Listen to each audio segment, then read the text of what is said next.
speaker and on TuneIn, iHeart, and on Odyssey. If you're looking for the latest news, insight into what it means, and the sharpest opinion, there's only one station in Chicago where you can turn, and it's this one. We're AM 560, The Answer. Top of the morning, Dan and Amy. Interesting to note last year's unemployment numbers.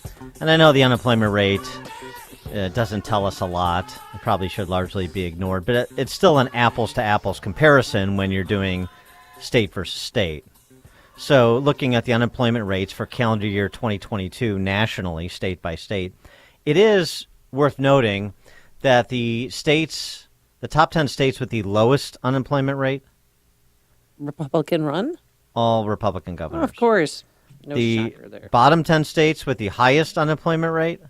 Democratic run states. Correct. Hey! With Illinois coming in at second worst in the nation ahead of only Nevada.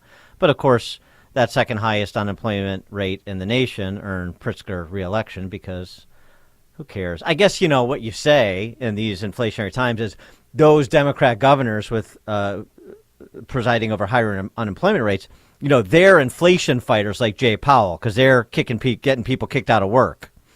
Whereas these Republican governors, they're inflationary. They're Weimar Republicans because their low unemployment rate means higher inflation. I guess if we're going to stay in this phony but seemingly brand new again Phillips curve mentality.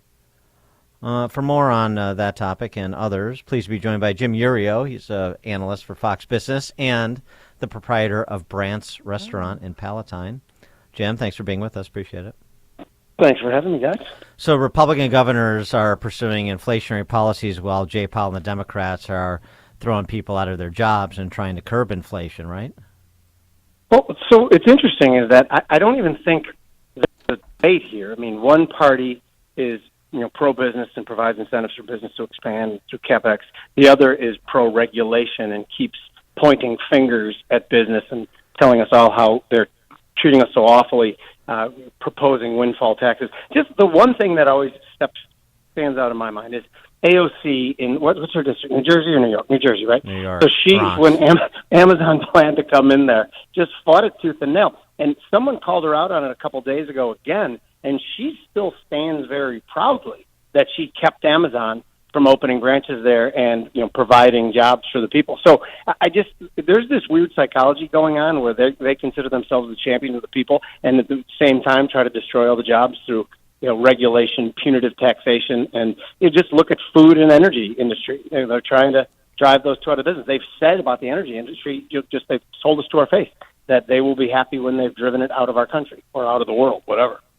Yeah, I noticed. Speaking of driving, food producers out of business, I saw again the tractors were out in full force in Brussels. 5,000 tractors besieging the EU in Brussels because the Flemish government's plan to cap nitrogen emissions will put them out of business. We've seen this play out in the Netherlands and elsewhere. Yes, so this is a story that I think people are sleeping on. And if you want to see how it plays out from start to finish, all you have to do is look at Sri Lanka. They went down this path about a year and a half ago, and it literally caused a calamity. People died. There was famine. People protested and revolted, and then they switched back the policy and allowed them to use the synthetic nitrogen fertilizer, whatever it is. But it was too late. There was already 1 year of crop that was completely gone, and it's going to take years and years to get it. Now, so sitting on the sidelines and seeing that happen, going, wow, I can't believe they were so stupid. Nobody else is going to follow that blueprint, are they? Sure. Spoiler alert, first Canada, then Brussels. To me, it is absolutely mind-boggling, and it keeps the question that I keep asking myself is run-of-the-mill incompetence, or is it nefarious? And it is getting harder and harder to make the incompetence article when every vector points toward doing things that are destructive. Yeah, it is odd to outsource our energy policy to Swedish teenagers. That doesn't seem like the best play. It does not seem like the best play. It didn't seem like the best play for Europe to outsource their energy to a country that they had a tenuous relationship with. There are so many things that if you just look at and scratch your head and say, why are you doing this? It is going to come back and bite you. And that brings us back to the inflation discussion here, which was almost a full 2 years ago when inflation was obviously running somewhat hot in June of 2021, above 5%. The housing market had gone parabolic in prices. And what did they do? They kept rates low and kept buying bonds. So I don't know what's going on or why. Could these people just be this level of dumb? I don't know. It's very confusing. Well, how long do you think we're going to have to live like this? So we're in kind of a bad spot right now. So think what's happening right now. They're using a tool, interest rate hikes, that it literally has probably about a 9-month lag till it's efficacious. So we are currently right now seeing inflation come off, albeit slowly. But it probably has very little to do with the rate hikes that have been going on for the last year and more to do with a couple other things. Supply chains healing a little bit, plus the fact that, sticker shock. We always say high prices are a cure for high prices. At some point in time, people change their behavior, and that's probably what's bringing prices down now. As prices continue down and the economy starts to slow, that's when the rate hikes that they've already pushed into the pipeline are going to be felt. So it's kind of like a boxer who's already, knocked out on his feet, and we're getting a couple more punches into him as he's falling to the canvas. That's what's going to happen probably in about 2 to 3 quarters, in my opinion. You mentioned taxation, too. I wanted to get some help on this. So numbers just out that last year, the top 1% paid a little over 42% of total federal income taxes, despite only accounting for 22% of overall income. So that 1% had 22% of the nation's income and paid 42% of the nation's income taxes. That apparently is not their fair share. What is the fair share for the 1%? What can you give me a number? Whatever they tell us it is, Dan. Right. The fair share is not for us to determine. It's for them to determine. And I've been told by very reliable sources that the wealthy pay no taxes in this country. Yeah. That's right. Right. They literally they say that and they expect people to believe them. And the funny part is people do believe them. So then you just got to go back to the point that you get the government you deserve. If you're going to listen to them, look at you and say that the top 1% is not paying taxes, the top 10% is not paying taxes, it's the most ludicrous thing on the planet. And again, the taxation thing is, obviously the governments in our country are raising revenues like they never have before. I personally think that one of the reasons they sparked the inflation that they did intentionally, which, by the way, it's not debatable whether or not the inflation was intentional. They literally told us for 10 years that they needed inflation to support a heavily indebted economy. If you want to go into that, I'd love to. Yeah, it's one right. of my favorite topics. But then, the taxation part of it to modify behaviors, like in Europe, they instituted windfall taxes on energy companies. Energy companies, like 1 quarter later, decided they weren't going to be drilling and producing as much as a response to those taxes. And now all of a sudden you have less of what you tax, which of course you always have less of what you tax. If you want to tax hard work, you're going to get less hard work.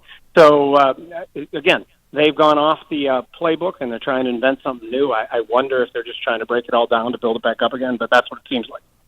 What's your read on China setting their economic growth target of around 5%, 5% growth in GDP this year? That sounds like, they expect it to be a good year. But no, with China, we're used to sort of propaganda about their economic growth and targets that they will not meet. So this seems to be very conservative. And so what does that say about where China stands and what we can look forward to the rest of this year with respect to the U.S. economy?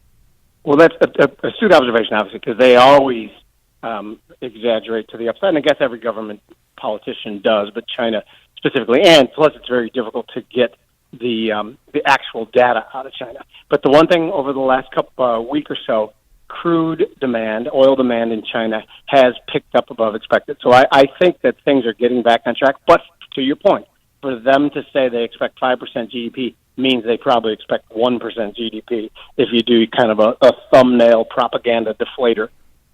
And what does that mean for us, considering that, there's been some movement of supply chains out of mainland China to other Southeast Asian countries, to India, but there's still a lot of American presence there, and there's still a lot of asset managers that are putting people's money into Chinese assets, Chinese communist-controlled assets, which is a whole topic of conversation for Mike Gallagher in the House Select Committee on the Communist Party there.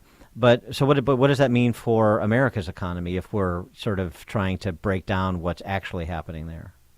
It's a big deal. Amy asked a couple of minutes ago, so what does it mean for us going forward? Well, if we're really going to be moving our supply chain and our production from China to India, we're talking about 10 years before we start to feel the same sort of lifestyle that we had over the last 30, where, remember when Reagan took office in 1980, a couple things had to happen to break that cost-push inflation cycle. And everyone knows about Paul Volcker raising rates. Everyone knows about Reagan deregulating and lowering taxes. But people don't really talk about is us kicking the door open to take advantage of lower-cost labor in emerging markets. And that all worked, relatively well for 35, 40 years. And now all of a sudden it's hit the skid.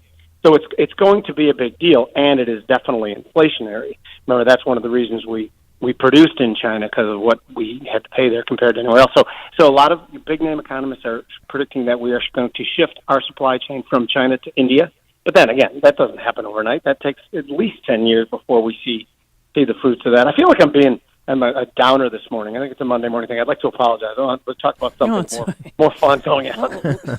Well, okay. We're not in good economic times. I mean, it is a downer. People are living paycheck to paycheck that never imagined that they would have to. And Amy, what the funny part is that there's such a bifurcation in the economy, too. When you look at, the top, let's say 30%, the people who were beneficiary of all those ridiculous wealth inequality causing policies over the last 3 years, those people are fine. Those people are still spending money. Then all of a sudden you look at the lower 40%, car delinquency payments, credit card debt is up to $1 trillion, the most it's ever been. At the same time, the personal savings rate is cratering.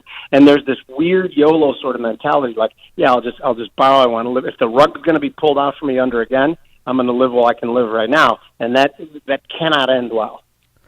So this month, what are we expecting from the Fed? I know the line has moved from expecting a quarter point interest rate increase to a half a point. So what is your prediction about that and about interest rate hikes going forward? Well, so we're certainly going to know a lot more after this week because Jay Powell speaks in front of the Senate. And right now, it's the odds have flipped back a little bit. The futures market predicts a 70% chance of that only 25 basis point hike and 30% chance of 50. So it's flipped back on Friday. So the point there is I think he will go 25 because I do not think he wants to appear to be panicked. He likes to appear that he's in control. Plus, deep down, he knows that the rate hikes that he's already put into the pipeline are not even really being felt yet. So yes, we have an inflationary problem right now that is getting better, but it's not getting better at the rate that they want to. So he will keep raising rates, despite the fact that probably right now we're above what they like to call the neutral rate, which means the rate, of not for expansion or contraction. We're at a contractionary rate right now, and if we just let this go for a year, we'd probably get the destruction that they so desire. But they will most likely overdo it by raising rates in the short term, and I think that they will get up to a 4.5% terminal rate, meaning the when they finish raising Fed funds rate, and I think it will cause a recession. So they're going to boil the frog. They're getting it to the same place, but they want to appear like this is all going according to plan. Is essentially what you're saying. I think there is no question they're going to boil the frog. I like that expression.